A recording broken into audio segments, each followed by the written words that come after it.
Hello, everyone. I'm Gemma Star, and welcome to another episode of Man Speak. Man Speak is an offshoot to our Heart Warrior series, where some of our Heart Warriors come back and talk for a whole nother episode on a subject that they've chosen, that they're particularly passionate about, embodied in, full of wisdom, knowledge, able to teach in, and share their experience. Today's guest, very honoured to welcome back our number 89 Heart Warrior, and that is Ben Barlow.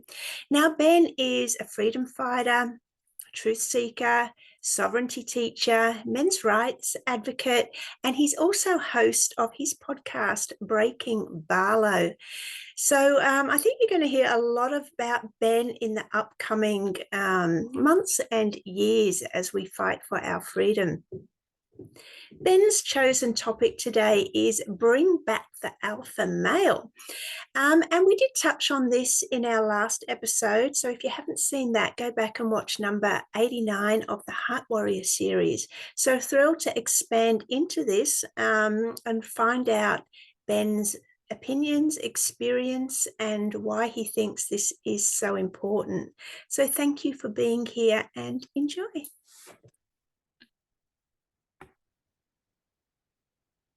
Hello, Ben Barlow. So good to have you here. I'm excited to continue on from our last conversation. How have you been? I've been doing fabulous. How about you? Yeah, really well. Thank you. Awesome. So, Ben, you were our 89 Heart Warrior, and we got into a great conversation there. And your chosen subject for today is bring back the alpha male. And you expanded to how to take back our families and lives through men taking back their rightful place as alpha leaders. So I'd just like to clarify this statement, if I may, to start with. What's your definition of an alpha male? I would say a leader, caring provider, all-around protector, high-quality male. Nice one. And so you say take back our families and lives. What's happened there? Let's give that some background because people... Go ahead. Yeah, just to understand, have our lives and families been taken from us, and how did that happen? Well, I think the biggest experience to where nobody could deny what had happened was COVID, where you didn't have any rights, freedoms, or liberties, period, full stop. It was you're going to do what the government tells you to do, and that's just not how it works. And for those that were willing to stand up and say, no, not today, a lot of people fell in line and then took it upon themselves to be the rule enforcer, so to speak. People that normally wouldn't even stand up at all. They were meek and mild, all of a sudden became the arbiters of what people have to do. And you're gonna put a mask on. You're going to get a shot. You're going to get vaccinated, whether you like it or not. And there's those that just said, no, I'm not, period, full stop. Those would be the people that can think for themselves, can discern the difference between right and wrong, and were leaders even when nobody wanted to really be the leader. They just had to stand up for them and their families and say, I'm leading this way and I don't care what you think. Yeah, so true, so true. Now, you also end that statement with saying alpha leaders are the rightful place as alpha leaders. Just let's expand on that. Why is that your rightful place? Because I think as men, everything used to be based on the greatest generation as far as here in America. The greatest generations were the hardest workers, were the ones who worked through the war, the ones who made this country great. And that, for the most part, doesn't even exist anymore in America. It's really hard if you are of that type of male, the society shuns you because they don't want you to be that strong male figure. They don't want you to be a leader. They don't want you to be decisive. More than likely, everyone wants you to fall in line. And that's what's causing every country to fold, is nobody is picking up the mantle and saying, look, I'm going to stand for something, and I'm willing to stick my hand up and say, yes, I do stand up and I will be counted. Yeah, so good. And I'd also like to clarify, do you think that all men need to be alpha, or do we need beta men as well? I don't think there's any need for a beta male. Period. Full stop. It's if you take a relationship into consideration, based on personalities, are men always going to be the alpha? No, there's a very plentiful amount of alpha females out there too.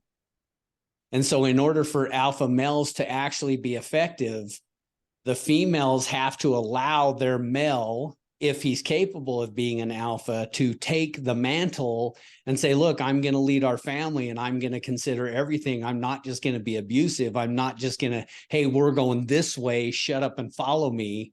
It's a no, we're working together. We are on a destination to create the best future for us and for those around us. And we're going to be the leading example of how we make that happen. And that's a man and a woman working hand in hand, not one before the other, not one behind the other either. But there has to be a leader. There's not two captains of a ship.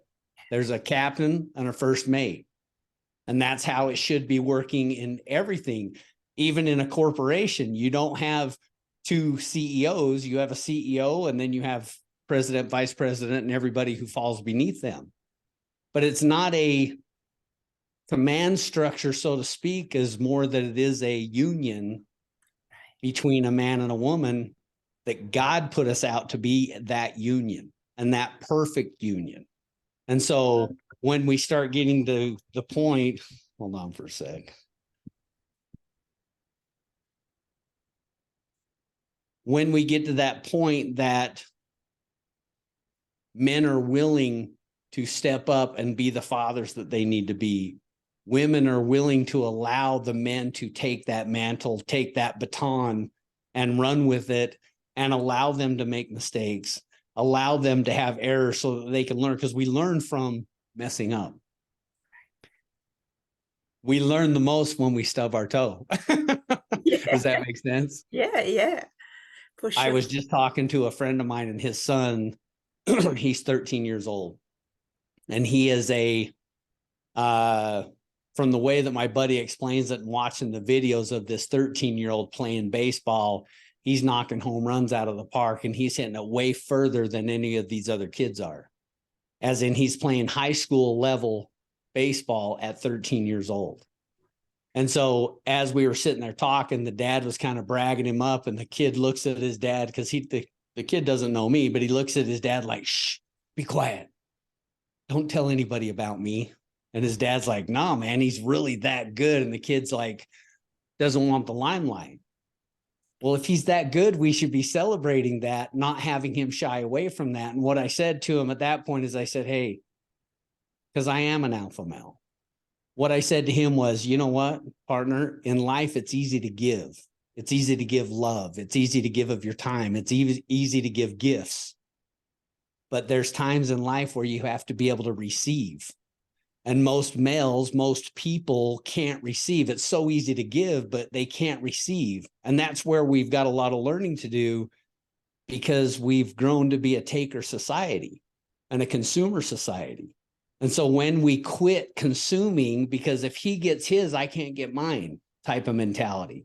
Or if I'm getting mine, he should be getting his too, even though I work harder to get mine and he didn't work at all, but he should get his too. That's not a world-class society. That's everybody stepping down and not shining their light to enlighten those ones that don't want to shine at all. And that's where we're so messed up. And this is why bring back the alpha male is so important. Bring back these men that were the hard workers, that were the ones who were willing to stand up and be counted, were willing to lead, and willing to take the blame if something went wrong. Does that make sense? Yes. And learn from being a leader. Yeah, taking responsibility for your choices, even if you do mess up, as you said, you learn from them, you take responsibility, you claim it, and you move on with, hopefully having worked through it and coming out with a better solution. That's all part of the process of the human journey, right? Yes. And to say leaders don't always lead from the front. Leaders can lead from the middle, and they can lead from behind too. They don't always lead from the front. It's not always follow me. It's about collaborating with everybody, getting a consensus, but in the same token, being able to differentiate between what's going to be harmful to our journey or what's going to get us there faster, and being able to get all those involved on board.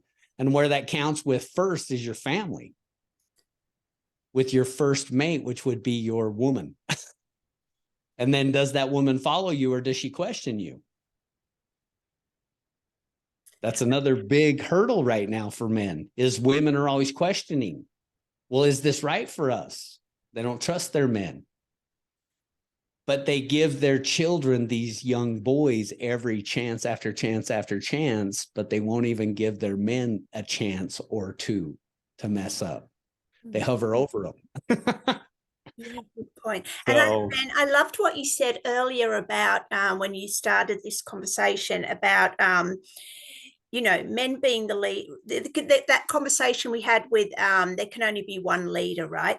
Now, I think a big part of it is the mind programming around the leader is superior, but it's not. When you understand that the leader is filling a position that he is qualified to do best, it doesn't mean that those following are inferior, because they also have a vitally important role. It's like talking of the feminine. It's not like we're inferior. It's just that a leader can't lead unless someone follows, right? And we have our work. not necessarily.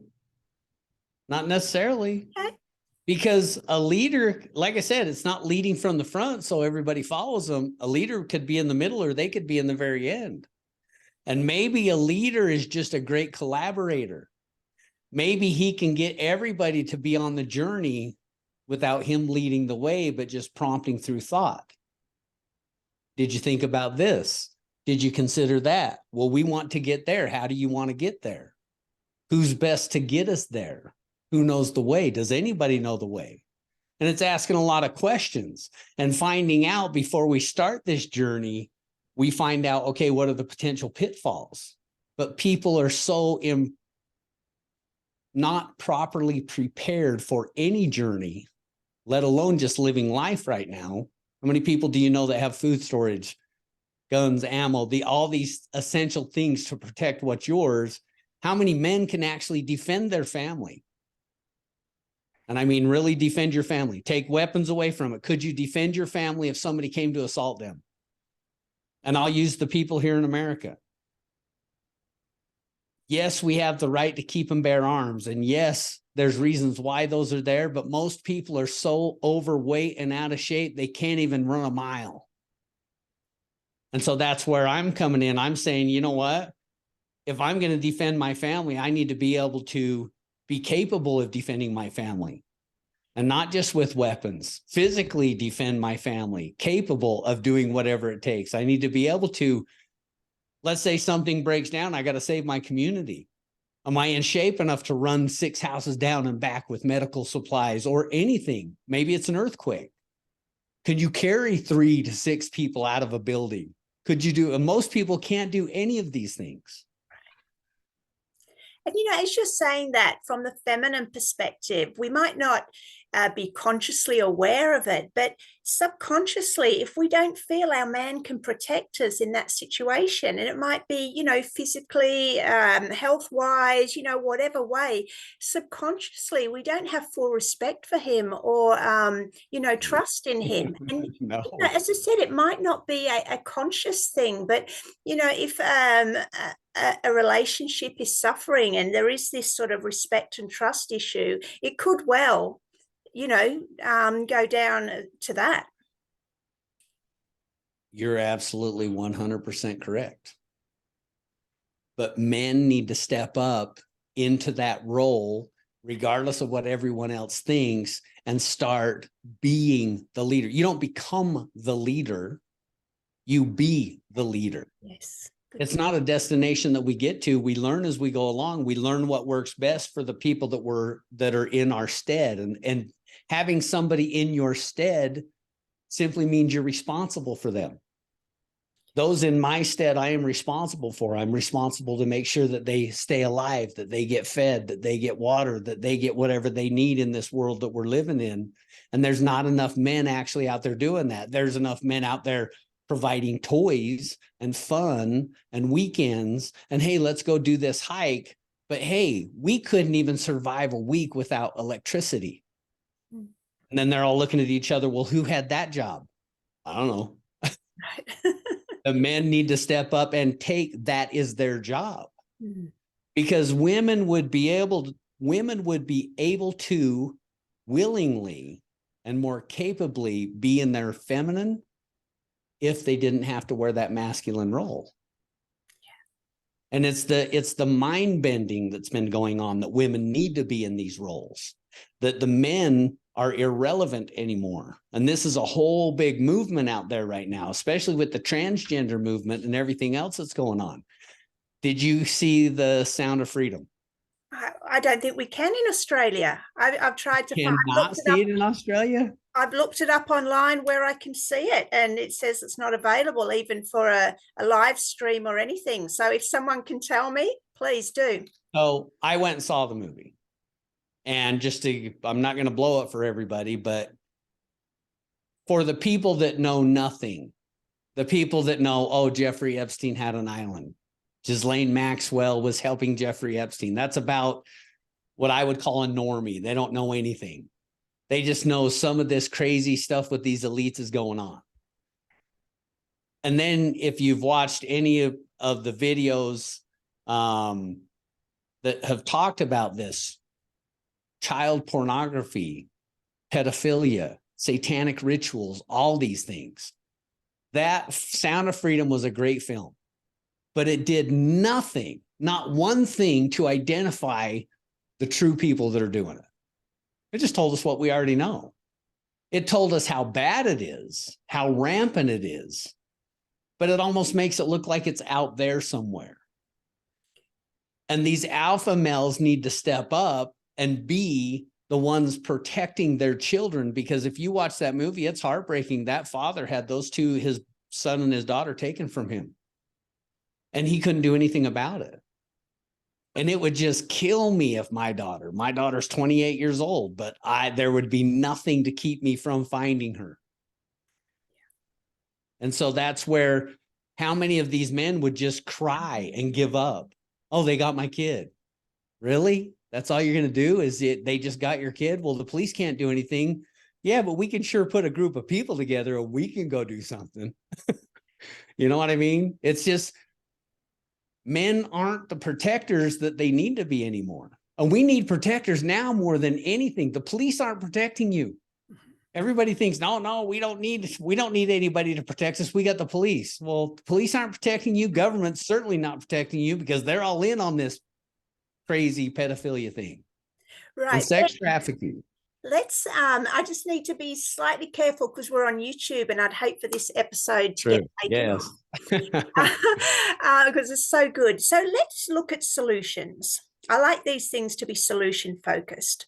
So if a man's identifying with some of the, the issues that you've raised, and he wants to claim more of that leadership role in his life and in his family and in the community, where does he start? Let's break it down into steps. What's the number one shift?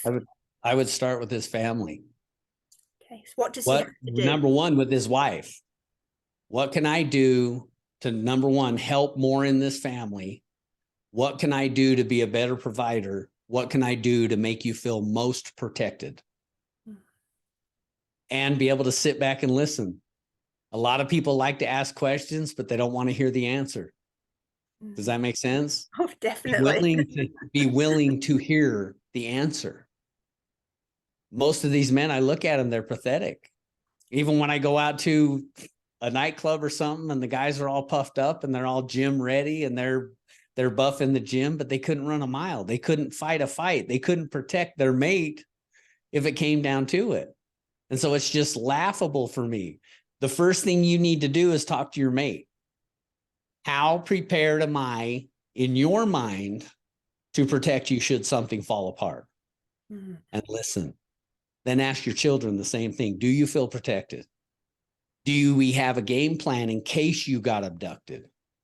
How would we meet if something happened, natural catastrophe, whatever, earthquake, fire, whatever? What's our game plan? Because when you're not prepared, panic. And what does a woman not want to do? Panic. She wants a game plan. She wants to know what's next and what's next after that. And how are my kids getting taken care of? Because I'm not leaving it up to anybody. I'm the mama bear. And don't get in my way when it comes. So he's got to be able to also give her that role that, hey, mama bear is going to protect the kids and I got to protect all of them at the same time. Because we live in a very, very wild world. It's about the easiest way to say it. You can't count on much of anything. Except other than yourself. What you produce. Yes, other than what you produce. And if you're not producing calm and you're just producing whatever happens to you happens, which would then result in fear, you can't live like that. Living a life in fear is no way to live at all. Living a life prepared is a life, it's never at ease, but it's actually very calm to know that you've got a solution for whatever hits. Ben, I love making you the example because, you've obviously given this a lot of thought and action.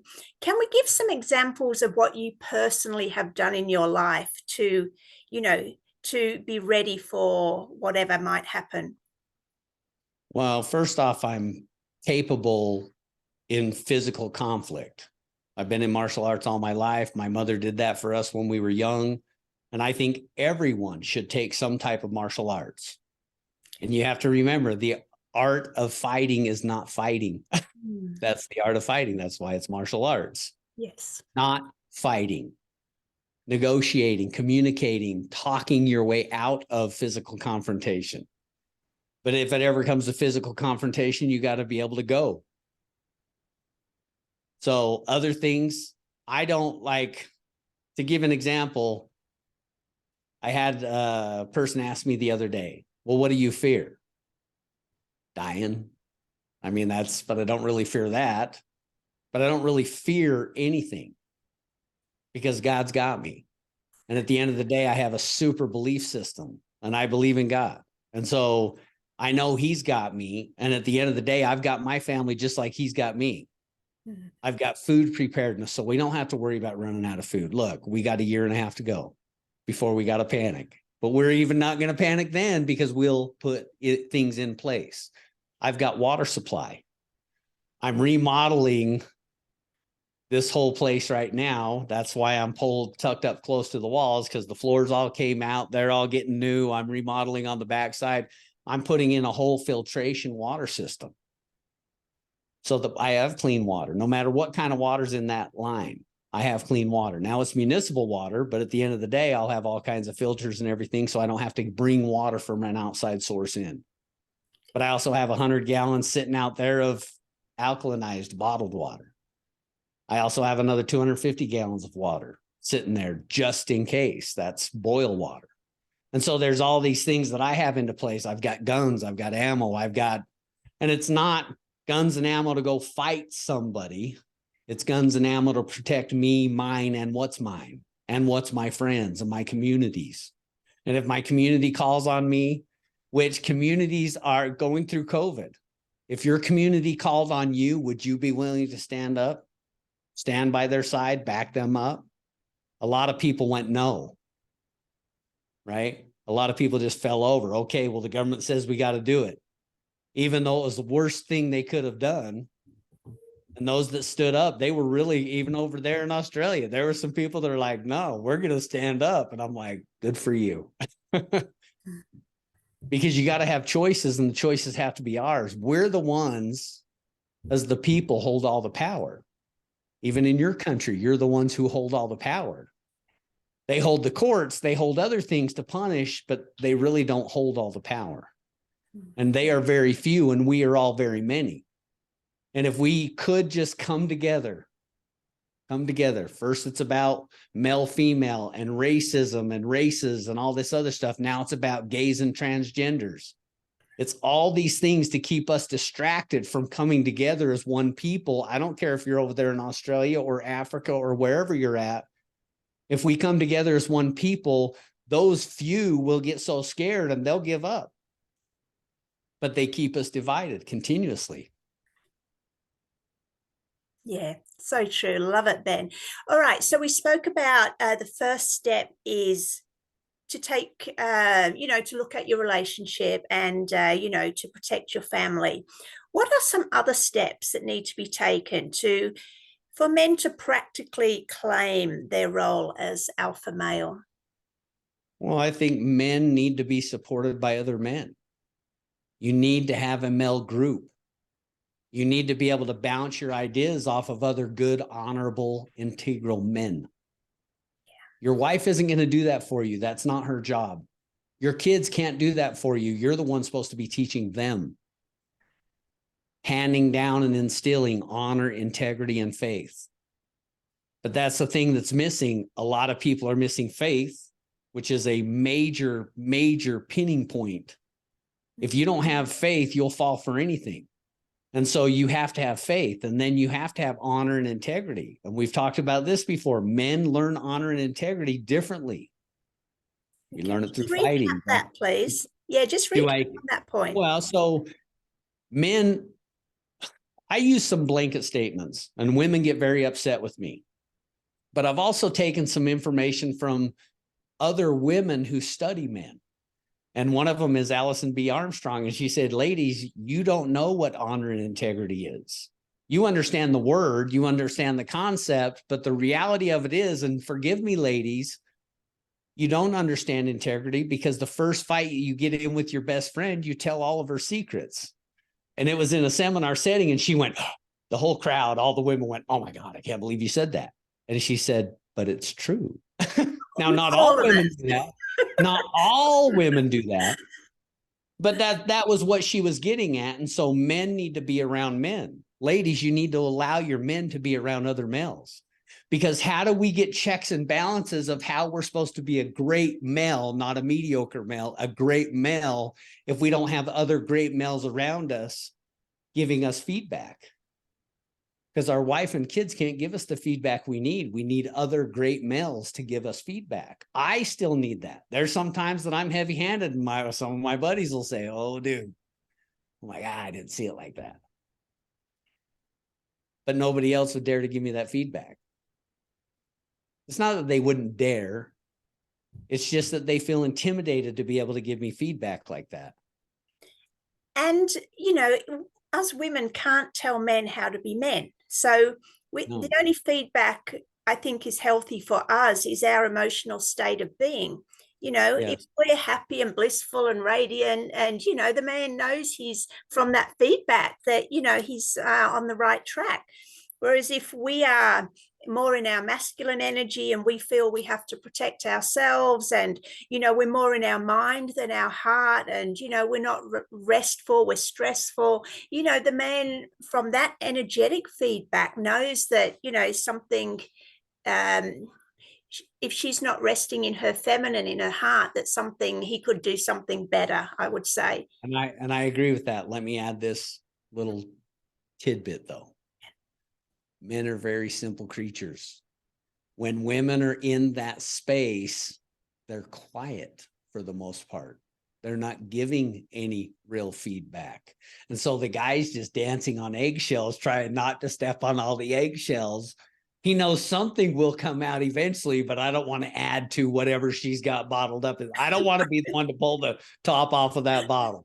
I'm going to let her uncap it, and then let's see where it goes. Where somebody else may walk into that situation between a husband and wife. I've done this before. Walk into a situation with a husband and wife and say to my buddy or a friend, dude, your wife seems a little hot. Like, what's she mad at you about? in a joking manner. And he could say, oh, she's not mad at me, she's mad at this or whatever. If they're good communicators, he'll know what's going on.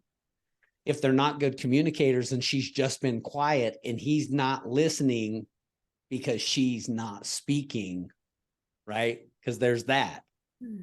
If she was speaking, he may still not be hearing her, but he's listening to what she's saying. She may not even be pinpointing exactly what's wrong because she just has things to get off her chest. And so sometimes women just need you to listen. I'm a horrible listener. I've said that before, but at least I know going into it that I have to listen. And I speak with my facial expressions a lot. And so somebody may say something to me and get offended by my facial expressions. Because sometimes I'm over here going, really? You're upset about that? Like, so it's just being able to communicate. Yeah. Now, An alpha male will figure out how to communicate. He will. Now, from the feminine perspective, as you're saying this, I mean, females like to express themselves and speak. I think the only reason a woman would stay silent and not express it is if she didn't feel safe to express that, because either he's going to feel into that, maybe she's not expressing it correctly, and he feels blamed, and then he gets into angry or energetics, and she doesn't want to risk that, or he will then put the blame back onto her. So this communication is a vital part, but I really do think that women do love to feel heard and express from the heart healthily and without blame, just expressing how she's feeling, but also for the male not to take that as blame. I mean, ultimately, she just wants to heal the relationship and communicate. What do you think about that? I think the thing that's missing is learning how to give feedback. Okay. You can have your feelings, and your feelings are very real, very valid, and very raw for you. They are what they are. But you're feeling them. I'm not feeling them. And so in that scenario, if you're going to give me feedback, I need to understand the kind of feedback that you're giving. This is a both man or woman. When you're giving feedback, I went to a course 12 years ago, 13 years ago, to where one of the very first things that you learned in this course was how to give feedback without offending. I was the worst. I would offend and offend and offend, even practicing. I would offend and offend because I'm so blunt and straightforward that maybe sometimes it's good to preface a conversation of feedback, or this is how I feel with, hey, can I give you some feedback? Asking permission to give feedback. And don't be upset. Just, I need you to hear this feedback that I have for you. It really hurt my feelings when, or it really upset me when, and I just needed to get it off my chest. And I want to talk to you about it. Don't want you to get upset about it. I just want us to get through it. But most people will pander around it. And the only way to is through. Otherwise, you're carrying it with you like baggage because it doesn't ever get addressed. And if you're not in alignment with your first mate, your wife, nothing else can be in alignment either. Not your children, not your extended family, not your friends, not your work. Everything is chaos after that is broken. So true. The family, well, the union of the male and female, it all comes down to that, right? As you said, Yeah. Your intimate relationship is the foundation of everything. Okay, so what else needs to be brought into this conversation, Ben? I know it's a subject you're very passionate about. So, where would you like to lead us into the subject matter? I think the biggest thing, along with communication, along with asking permission to give feedback, being willing to get to that point to where you and your mate can actually start building and deciding on what it is you're building. A lot of people get into a relationship and then, okay, we've arrived. Now we have kids. Okay, now we grow our kids. And then in the meantime, they're growing apart. And then the kids get grown, and then all of a sudden the kids aren't the center anymore because they're flying the nest and they're going and getting their houses. And then all of a sudden these two adults are sitting here looking at each other saying, either A, I don't like you, or I don't know who you are anymore. You've changed so much, without agreeing that they themselves have changed as well. Because we all change every day. Every day we wake up, we're a new person.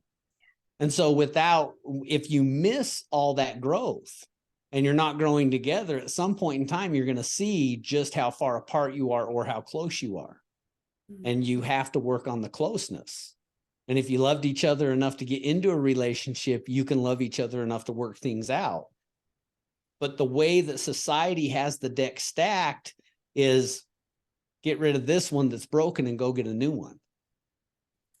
And now you go get the new model with the new problems and the new things to learn about them, and where you already know all the things with this one.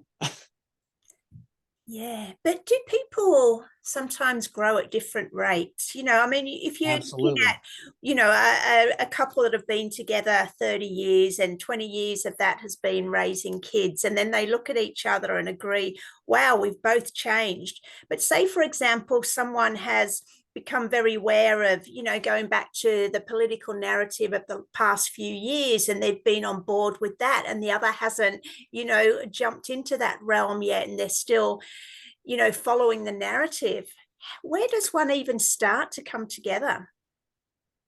Wow. So for me, just speaking solely for me, I would have to be on board with that person. They can have their own belief system. They don't need to have my belief system. I don't even want them to have my specific belief system. It would be grand if we did have exactly the same, right? Because then that would be less resistance. But how do you find somebody in this world with your exact belief system? So you don't. So you find somebody who thinks like you, has the same worldly intentions that you have similar fantasies. I call them fantasies, or life goals of how I would like to see us in the end, not just some fantasy fairy dust and unicorns. We have to have something we're shooting for, and the ability to work through things. We have such a hard time just working through simple things. And I think that system was put against us so that we wouldn't work through these simple things, that everything is monumental. Nobody's being heard. Nobody's being felt. Does that make sense? And so we have to work on that with our significant other to make sure that we're always in tune. And there's a spiritual connection between myself and my gal. There's a spiritual connection between you and your mate, or whoever gets together, until that spiritual connection is broken through doing mediocre things, breaking that trust, breaking that bond, breaking that spirituality between you two. You want to be working to gain and build that at every avenue. Tighter and tighter, stronger and stronger, bigger and better understandings of each other, which also offers more grace to each other. There's no grace being given anymore.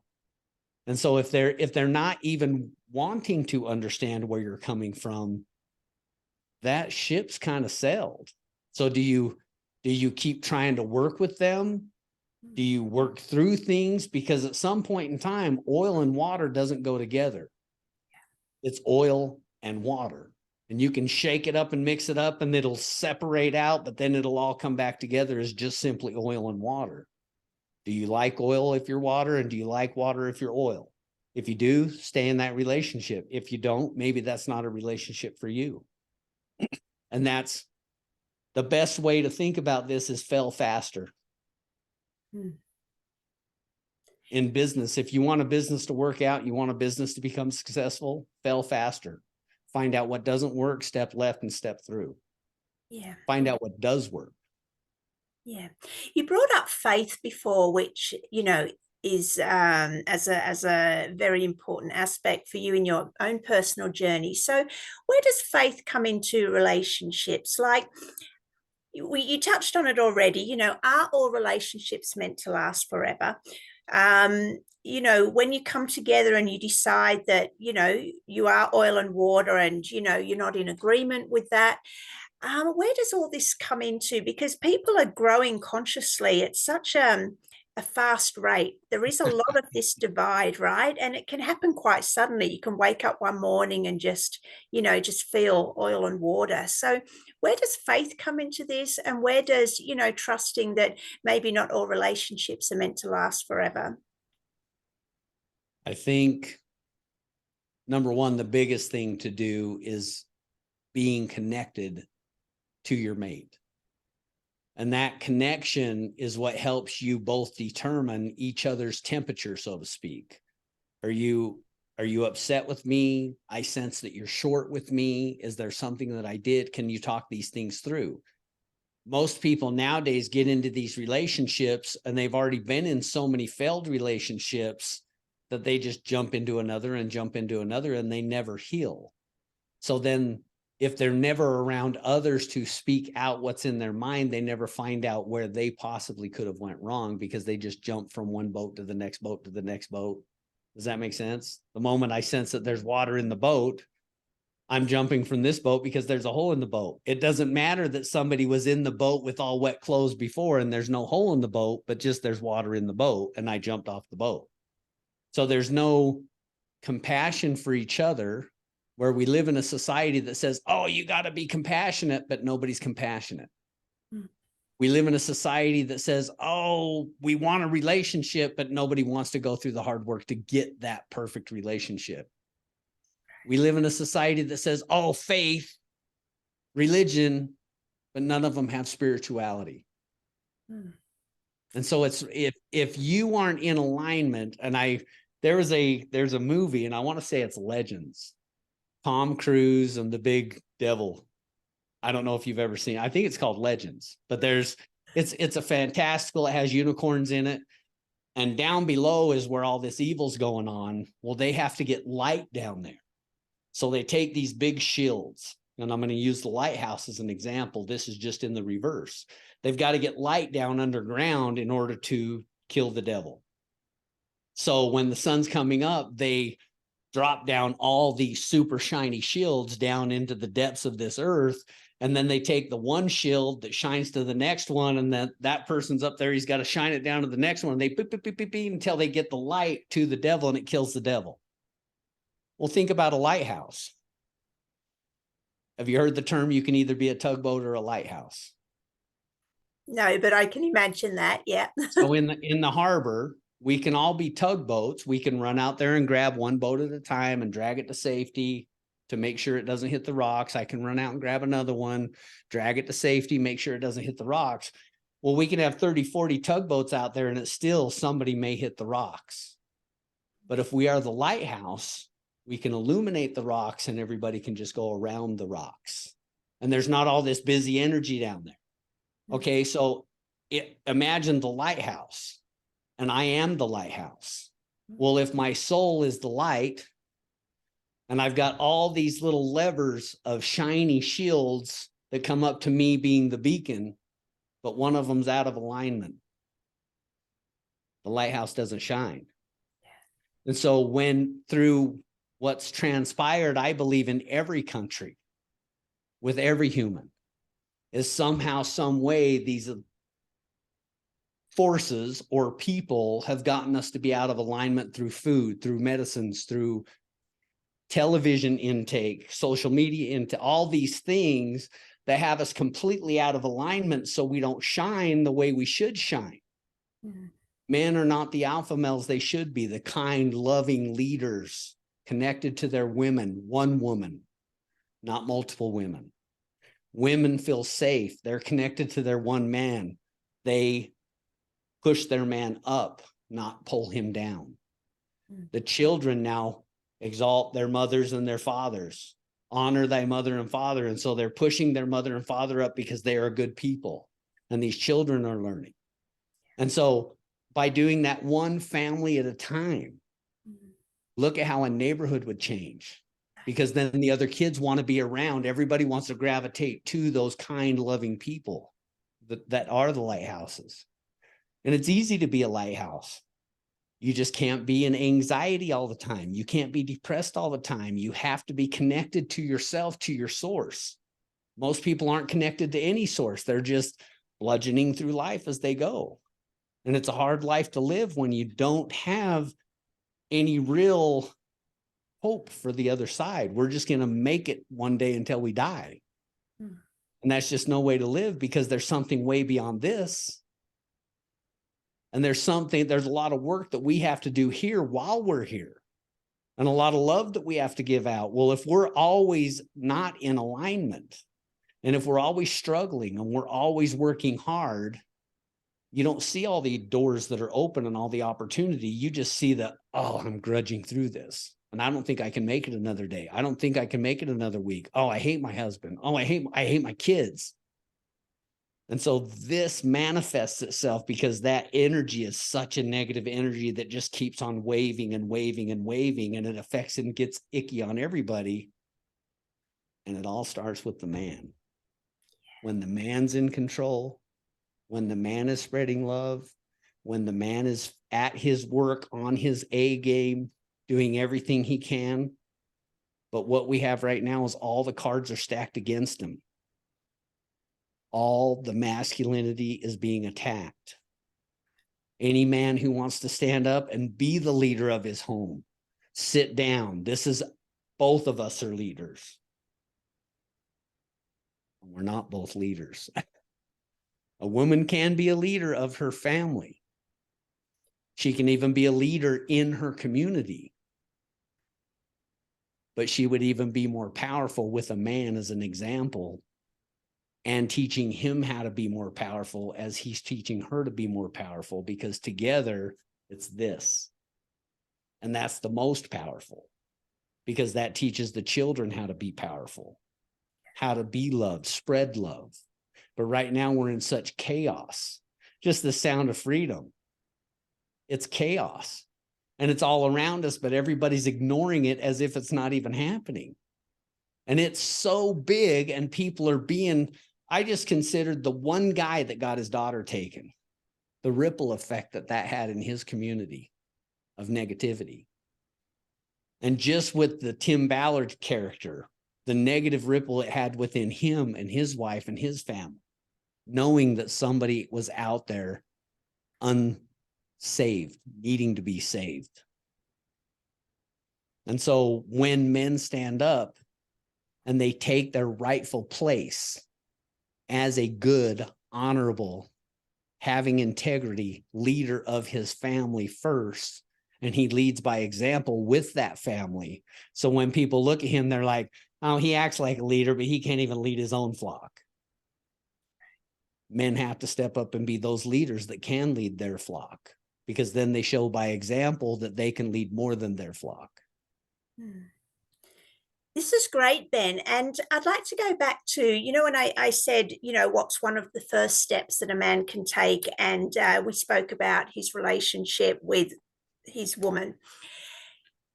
From what you've just said now, there would be an even more important step of the man learning to be able to lead himself, and getting himself and his emotions and his stance and his mind and heart healthy. Yes. So let's look at where he has to be in alignment. Yeah. If he's not in alignment himself, how can he get his relationship in alignment? How can he show his children what alignment is? Men, first off, very first, is themselves. And that's not selfish. It's actually powerful. But see, nowadays, it's more men need to break down. Men need to be able to cry. Men need to be able to express themselves. But everything society is telling them is, no, you don't need to express yourself. You're irrelevant. And so when they are faced with that, and these young boys growing up, I was at a barbecue the other day and talked to a 21-year-old kid. And he says, I am so smart in computers, I just couldn't handle school. And I dropped out halfway through 10th grade. And he said, but I know so much more than all these people that already been through college, but I just can't get anybody to give me a chance. And then he went through and told me that he's working down at the mall because he needs money for Fiji in a month or so. So he's waiting until he gets back to actually go get a job that's worthy of his time. Now think about that. I'm going to go get paid less so I can go on this vacation rather than negotiate with somebody that, hey, I'm going to go on in a month. I'm going to Fiji. I'd love to have this job right now and work my butt off until Fiji comes so that they welcome me back with open arms. But no, what we have in a lot of these children is they show no work ethic. They have this show me the money before I show you I can actually engage in the office or the workspace. And we're looking at a lot of them that have been brought up by their mothers because the fathers have been absent. Well, what do the mothers do? Everything for them. Not all mothers do, but most mothers. Most of the women that I have met have actually done every single thing for their young men that their young men barely know how to take a shower. They can clean themselves. They can do a load of laundry, but they would throw it all in together. And then they throw it into the dryer and then they go get it out when it's dry, but they're walking out the door all wrinkly. And they don't look good. And so this was my advice to that kid. I said, hey, when you wake up in the morning, get ready every morning, because when you look good, you feel good. And feeling is such a big instrumental part of people nowadays. They have to be able to feel good. Well, they don't feel good for anything. And it's a mindset. But the mindset is I'm already less than, I'm already behind, and it's going to take me so much to catch up. So I might as well not even try, because everybody's a winner, right? Not everybody's a winner. If you don't get up and run the race, you can't win. But they're willing to just step to the side and say, okay, I'll take this lesser job. At least I can go to Fiji, and then I'll worry about everything when I get back. It's like, you're 21 years old. How are you going to get a place to live? I don't have that luxury. I got a company I'm running. I'm trying to get all this podcast and all the sponsorships and everything else going with that. And then I've got another thing that I got going on the side. And if I stop, none of it happens. But what we have is a failure to even start for a lot of these kids. And I say kids up to 30, 40 years old. I'm 54. So everybody 40 and under to me is a kid. But they all are in the same category. It's almost like this generation that just wants to sit back and wait and see what happens. But I should get the big 2,500 square foot house. I should have everything my parents have, even though they worked all their lives for it. But I should get that right now. And if I can't have that, I should at least have a 1-bedroom apartment with a big kitchen and everything, just like mom and dad's house. And I should have this nice car, and I should have all these nice things. And I'm standing there looking at these kids going, my car at 21 was $600. And I had to work my way to get to this point. But you kids want this automatically, as if it should be given to you just because you're who you are. And it's misplaced feelings. They haven't worked to get to that level of where they think they're at. And so then they feel that they're entitled to it. Well, that's what we as men need to step in and say, no, you don't get to be entitled to that. You haven't even worked for it. But the moms are in the background saying, you can be anything, honey. You just go put your mind to it. They're not putting their minds to it. They're not engaging. They're sitting back waiting for somebody to come do it for them. They're not learning trades. I said to this kid last night, I said, okay, you didn't even graduate high school. You should go become a plumber. And later on, my gal asked me, she said, why does everybody say to become a plumber? Because plumbers make $130 an hour. That's why. And you too, without a college education, can go open up your own company once you learn how to become a plumber, and then you can have employees under you and have people working for you. And she's like, wow, I never even thought that. Yeah, it's not about going and getting an education and spending this exorbitant amount of money just to say you got this certificate that you can't even get a job for anymore. And that's what they've sold us over time. Yeah, so true. Great discussion, Ben. Thank you. I'd like to go back to what you mentioned about faith, religion, and spirituality. What are your views? Because I know in America, you know, a lot of people are very religious. They were brought up on the Bible and biblical values. Now, you've brought in three ways there: faith, religion, and spirituality. What's the breakdown? What's the difference? And which one do you think brings the most peace in your life? Well, I think although those are three, your faith is what is inside of you, what you hold dear. Are you holding religion? Things according to the Bible that are made of man, that you're bad, that you'll never be as good as God, you'll never be like Jesus, you'll never be good, you're always going to be a sinner. That's religion. Or your spirituality that says God loves me just like he loved his son, just like he loves every son.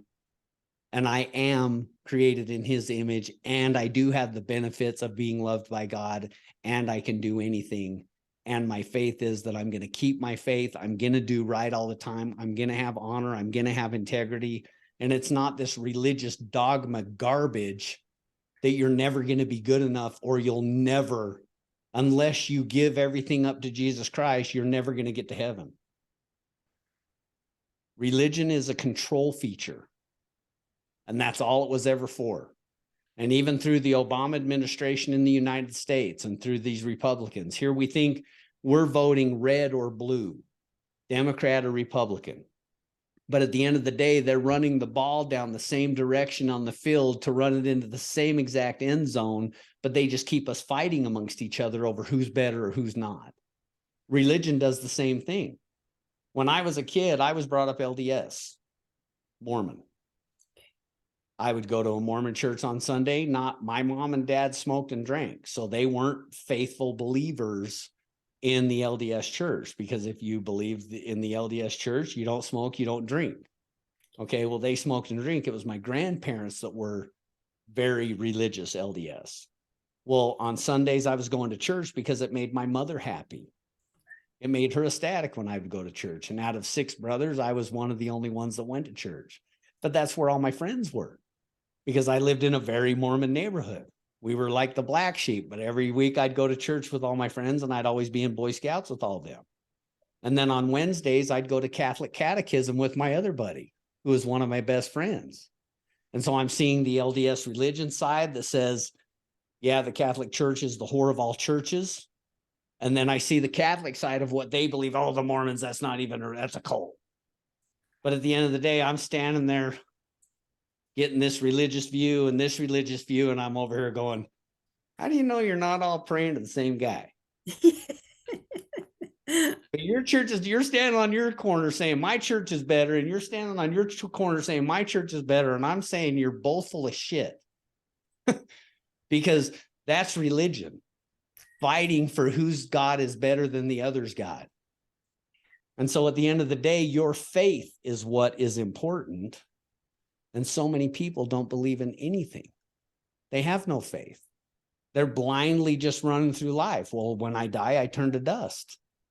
There's so many people that have had religion shoved down their throat all of their lives, like I did when I was a kid, to where the Luciferians, is what I'm going to call them, are running amok today. They're running governments. They're running whole countries, companies. All the information that we're getting on TV is tied to all this, Baphomet and everything else, and transgenderism, and everybody should accept everybody for whatever views they have because it's all okay, and it's not okay. Not in my book. And I'm not going to stand by for it. And I don't care if the cops say I can't do anything. If I see you molesting a kid, you could die. Sorry. Yeah. Sorry, my cat's meowing. Good to know, Ben. What's come to mind now is the subject around people pleasing, because this has come up in several of the Heart Warrior conversations, and I think it's a really important piece. One, with the relationship with the feminine, and 2, just in the broader community. So men that can recognize themselves as being people pleasers, break this down, and what's your opinion around why that isn't helpful to being a alpha male? You can't be an alpha male and be a people pleaser. Right. They aren't even in the same galaxy. Okay. You can be aware of upsetting people. You can be aware of people's feelings. Now, keep in mind, when it comes to people's feelings, we all have feelings and they're all misplaced because the vast majority of the population doesn't even inquire what the other person was thinking before their feelings got hurt. Does that make sense? Yeah. And so then what's happening in our society and why we have people pleasers is because so many people have negated that it's their problem to take on their feelings, but they vomit them onto somebody else as it's your fault. You did this. You made me. No, because this is a big thing for me. I don't have that kind of power to make you do anything. Number one, I don't have a power to make you feel anything. I don't have a power to make you upset. You have all that control. And if you gave me all that power, that's something that you need to look at. And in our society of people pleasers, this goes back to giving every kid a trophy. Is everybody a winner? Is everybody a winner? The vast majority are losers. Being a loser does not mean a negative connotation. Being a loser gives you an opportunity to introspect and look at what transpired so that you can be better the next time this opportunity ever comes up before you. But instead, we become people pleasers and we don't want to offend anybody. So we're going to be quiet about what we feel, what we think, what we want to say. Well, we don't say that in open circles. I do. But I'm also that guy that, oh my God, there's Ben. Oh, be careful. And it was funny with my daughter and I, because my daughter would always say, Dad, I'm the more diplomatic version of you. And it's not that I'm not diplomatic. It's that I'm not going to sit here and pander to, I have to tiptoe around your feelings because you can't handle life. And an alpha male is not going to tiptoe around your feelings. An alpha male is going to say, hey, I sense that there's something wrong. Can you share? Do you want to share with why you're upset? I don't have to buy into why you're upset. I'm just asking why you're upset, but I don't have to buy into you like fairy dust and unicorns and all that other stuff because I don't believe in all that, but I'm willing to be open to find out why are you upset? And not enough people are asking those questions. And this is why men of the 30s looked like they were overbearing, because they just plowed right through problems, because they were the can do, will do generation. And they didn't get all hung up on feelings. They didn't have time for feelings because they had to do or lose out. Where we've had an abundance of everything within our lifetime. I'm 54, going to be 55. We've never known real scarcity. We've never known real sacrifice to where, oh my God, I got to go down to the factory and build vehicles for the war effort. And my day is not mine. I have to go to work and it's going to be a 16-hour day and I'm going to come home and I'm going to eat and I'm going to go to sleep. And the food that I'm eating is not that really beneficial, but it's all we got. To where that generation hoarded everything. They didn't want to let go of anything. They had sheds full of junk in case they needed it. Nowadays, we live in such a disposable society that people are disposable. And that's why feelings are so involved now. But if we all took accountability for ourselves, for what we're actually supposed to be doing instead of just being consumers, if the wife's role is to raise these children, why are they in public education getting indoctrinated? Why is she so worried about going and getting a career? Why is she so worried about doing anything other than bringing up these valuable adults? And then where's the man playing in to support her in that role? Because there's nothing more important in that family unit than that role of woman. But she can't play that role if she has to do the wheelbarrow, carry the buckets of water, if she's got to do all this stuff that's his job, which most men have abdicated their duty to do anything. And they're just along for the ride. As long as I get sex, I'll hang around. And it's not seeing the mate for who they are and the benefit that they bring to your relationship. It's seeing them for what can I get from you to make my life feel better. And that is such a lost life. This is why they grow apart. This is why, well, number one, they grow apart because they didn't even know where each other was in the field. They were just lost to each other, but they're married, but they've got cars together. They've got this house together. It's not a home. It's a house. It's not a home. The kids aren't hanging out with them. And there's a whole generation that had actually happened to, that we're experiencing right now. And so it really comes down to men stepping up and getting in alignment first off. Then getting in alignment with, number one, knowing what they want in a mate. Most men have been through multiple mates and don't even know what they want in a mate. They just want another one. But they haven't even figured out what happened on the last three. And then women haven't identified what they need in a mate. So then they get a guy and then they spend all their time trying to change him. And then once he changes, then they're like, I don't like that anymore. I want a man that will stand up.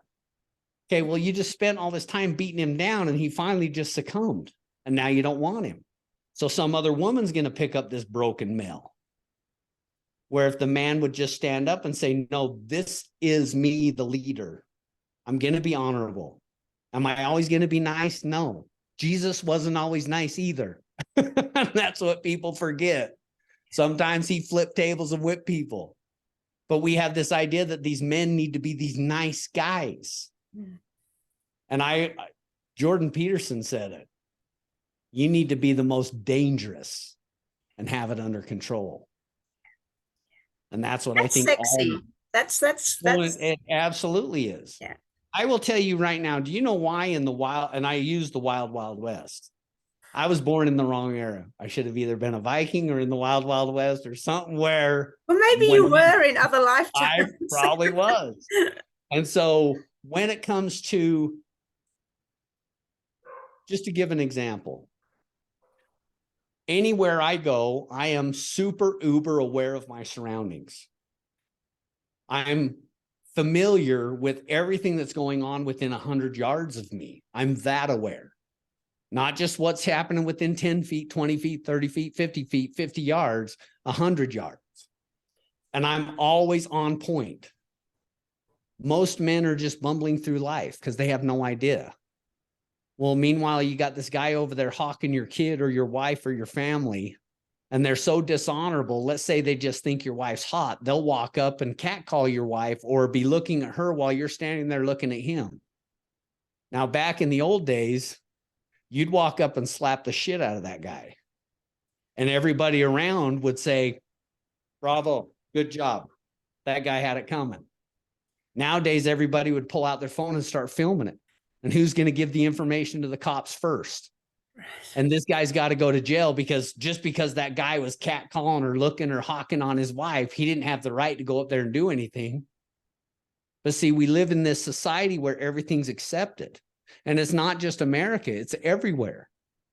This is why children are being taken and put into pedophile situations, why they're being kidnapped, why they're being sex trafficked, is because nobody's standing up. And to see somebody take a child and everybody else is just like, did you see what just happened? Like, are you freaking kidding me? I'd be jumping in my truck and chasing them down myself. It's not even my kid. And at the end of the day, that guy would be lucky if he made it to the cops for shelter. And men don't stand up like that nowadays. And we need more men like that. There would be less of this garbage going on in the world if men truly stood up.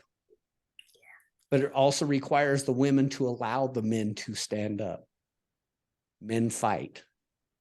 And men will kill when it comes to providing protection to their family. Yeah. And they should be allowed to. Yeah. Ben, do you think it's a matter of that most men are so distracted by what we might consider trivial things like social media or television, what's going on in the entertainment world, that they're just actually lost in that world and not even aware of what's going on in this, 100-mile radius around them. I think that through the indoctrination that's happened for centuries, we'll just take the last 100 years, is that they have dumbed us down to the point, and I say us, meaning a blanket term of everybody, even all these other countries. It's just in the United States, it's probably 20 or 30 fold how they've dumbed us down, because we're attacked from the media, both on the television and in print. Everything is highly sexualized. So men are numbing out through porn. Men are numbing out through alcohol. Look at this Bud Light campaign. It's the stupidest thing I've ever seen in my life. Bud Light was already going under because they were losing market share. Budweiser, Anheuser-Busch was losing market share because of all the boutique beer brands that were coming up, the breweries all over the United States. So they were losing market share. This company that owns Anheuser-Busch owns 500 beer companies. So I'm going to quit drinking Anheuser-Busch products. Okay. But did you quit drinking the other 499 or 498 products that are owned by the same company? And then knowing that that thing was going to fail because they were losing market share. And if you know anything about the stock market, you start not hitting your numbers that you're calling, your company's going to go under. So then these big corporations that own all of these companies say, hey, we're going to hedge that it fails. We're going to hedge that Budweiser fails, and we're going to put all of our money on the hedge that it does fail. And then we're going to implement a marketing campaign that ensures it fails, so everybody will quit buying it, because we cater to transgender now, where Bud Light and Budweiser is America's beer. And now they won on that side. And everybody's pissed off at Budweiser because Budweiser went transgender. And at the end of the day, we live in America. If you want to be a purple goat at the age of adulthood, guess what you get to be? A purple goat, because that's your right. But at the end of the day, I don't have to believe in purple goats, and I don't have to go along with it, and I don't have to play your dumb little game because you believe you're a purple goat. You're just Gary to me. And so we're having to buy into all of this stuff. Does that make sense? And so here men are dumbed down in education, dumbed down in the fact that their testosterone is at the lowest amount it's ever been in history. All their other hormones are off. We're low on vitamin D. We're not getting the sun because everybody's inside anymore. And then the food that we're eating is bad. Again, we're getting hammered with porn all the time. Now we're getting hammered with Luciferian images all the time through all the medias, the movies, music. And men are just beat down. And then if you're beat down by your woman, who is your only island of hope for a lot of these men, I was that guy. I'm like, this life is so screwed. I just want to get a good woman and have my good family. And we'll just create our own little bubble. Well, that can't happen. It can't, because you can't escape it. And so all these men are just diving into porn just to get relief, and the dopamine levels that they get from masturbating. And then the foods that they eat and the drinking, it's called spirits for a reason. You shouldn't be drinking. You shouldn't be doing all these things that are not benefiting your life. And so there's all these things that men just don't want to stand up. And there's a lot of guys out there who have been calling for men to stand up. Wake Up Warrior with Garrett White is one of them. Lions Not Sheep with Sean Whalen. They're now coming to it used to be that they would both say, oh, it's not the government, it's not this, it's not that, it's just you. You as a man need to step up. You need to have mind, body, being in balance. And I do agree, all of those things are important. But if you don't have any faith, now all of a sudden they've all found faith. And they understand that, holy smokes, this is a spiritual war that's going on. Oh, wow, welcome to the club. Great. Thanks for coming along. And now you got it figured out that this is actually a spiritual war. It's not mind, body, being in balance, even though those are all important. It's what are we intaking into our minds that is dumbing us down even further than where we're at, because we're almost at a point of no return. Unless we bring back the alpha males to lead the way, alpha males will bring up the others around them. They're not going to allow you to sit on the sidelines. Come on, get up. No, I don't feel like it. I don't have what it takes. Yes, you do. And we're going to make sure you do. Yeah, great clarity, Ben. I love it. I want to go back to what you said about, and if I got it right, that women don't understand honor and integrity from a masculine perspective. Did I get that right? Yes, that So would be. please explain to me, to other women, what those two words mean from a masculine perspective. Well, if women are raising men, there's some very fundamental things that are missed because women teach a different philosophy of what a man should be. And so the philosophy is we don't hit, we speak. We talk things out. We come to an agreement. And what I believe is a lot of these young men are growing up feeling stifled.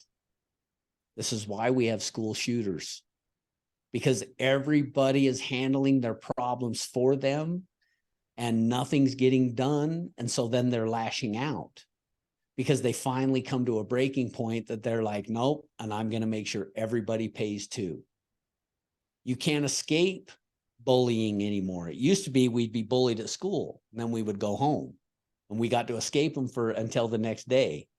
And then maybe if it got bad enough, we would tell our parents or tell somebody, an older brother, an older sister, and they would help. And if it got worse, then we would go to the parents.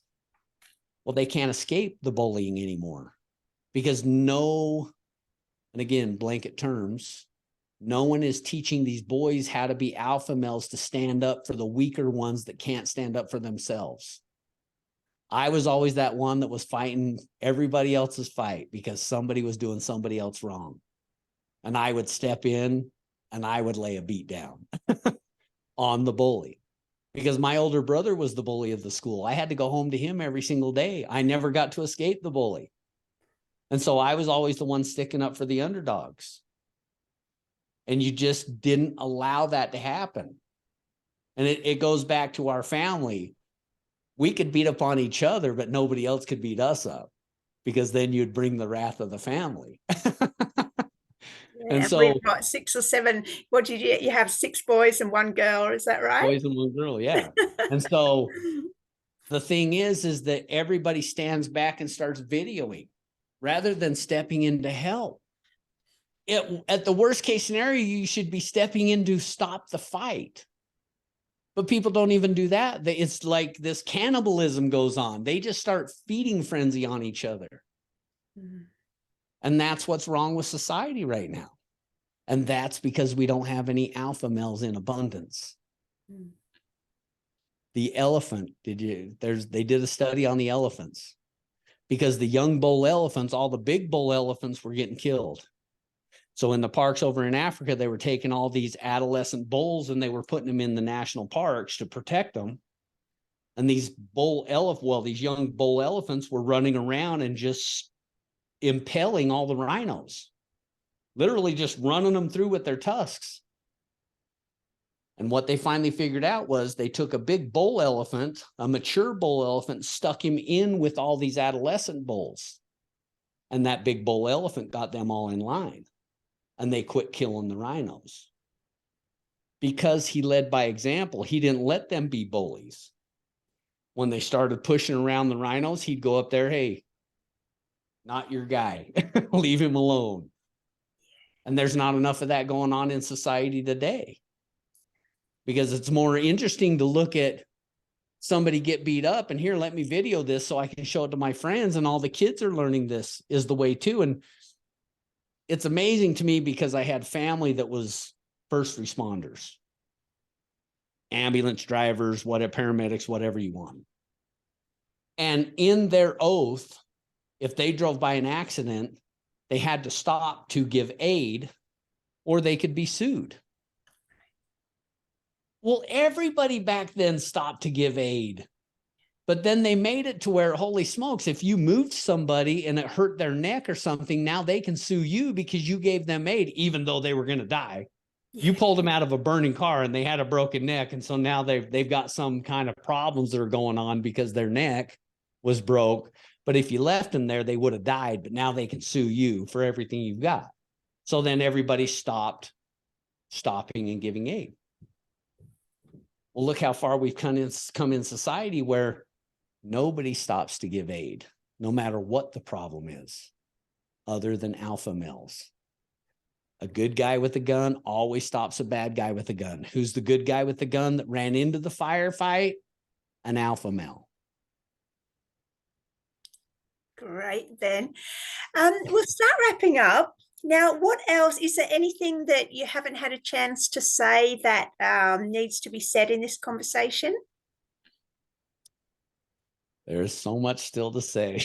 Oh, well, we can go over, but please, I don't want you to leave without having said everything that you feel needs to be said. So I think right now,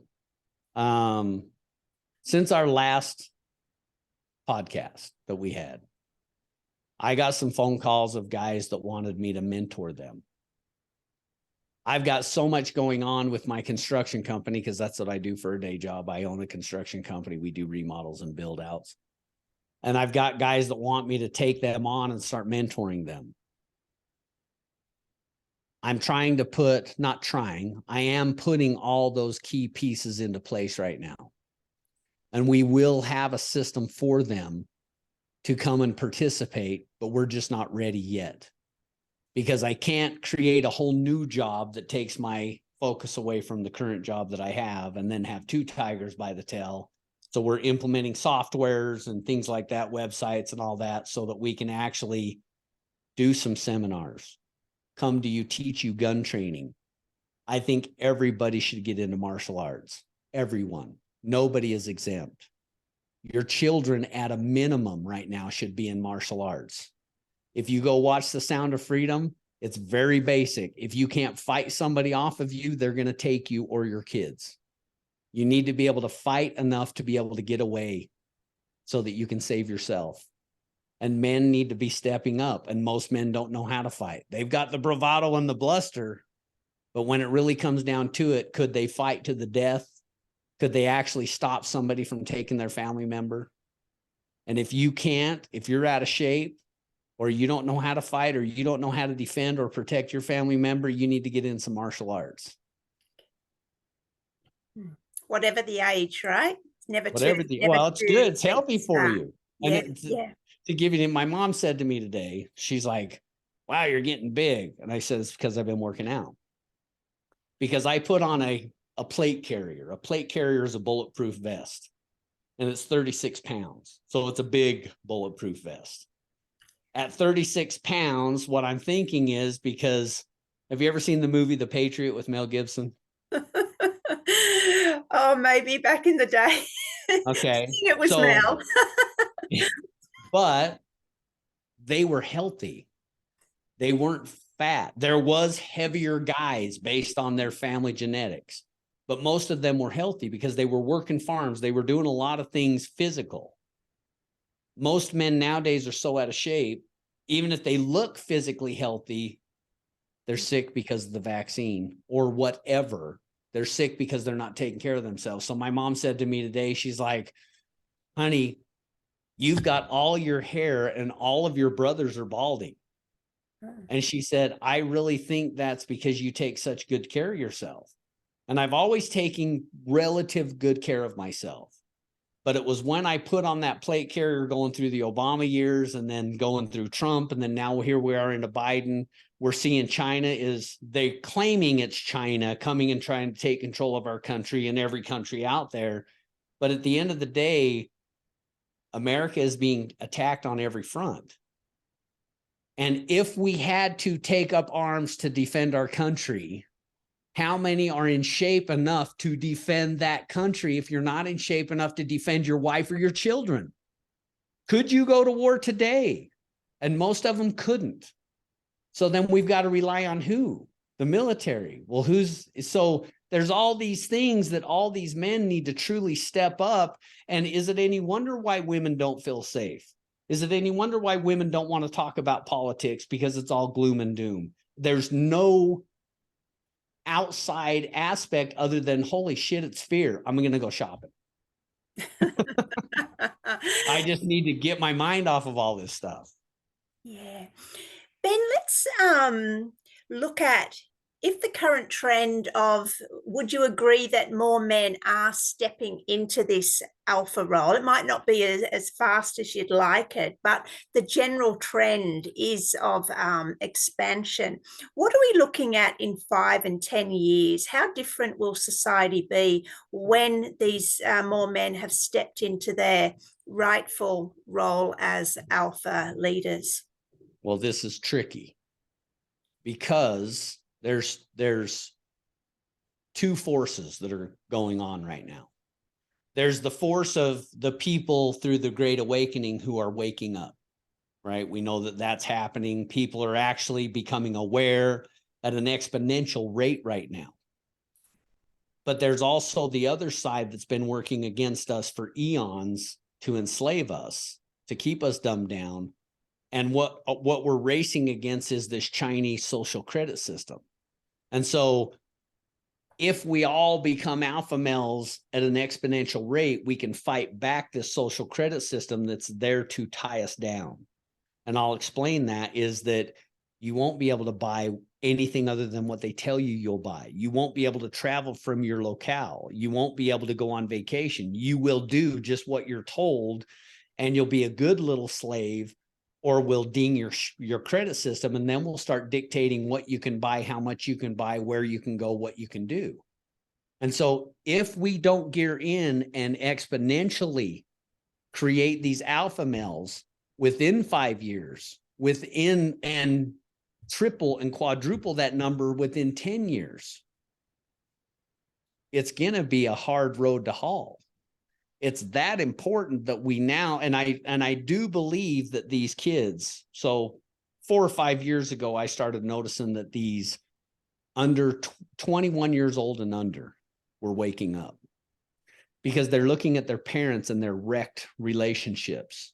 And they're looking at everybody around them and their wrecked relationships, and divorces at an all-time high, and people aren't getting along, and women are bouncing from men to men, and men are bouncing from women to women, and nobody really is getting married anymore. They're all shacking up. Well, that's not what God intended. So how can any of it be ordained by God or be blessed by God if we're doing exactly the opposite of what we should be doing? And these kids who don't have any spiritual identity handed down to them because their parents weren't spiritual. Their parents lived through that religion dogma.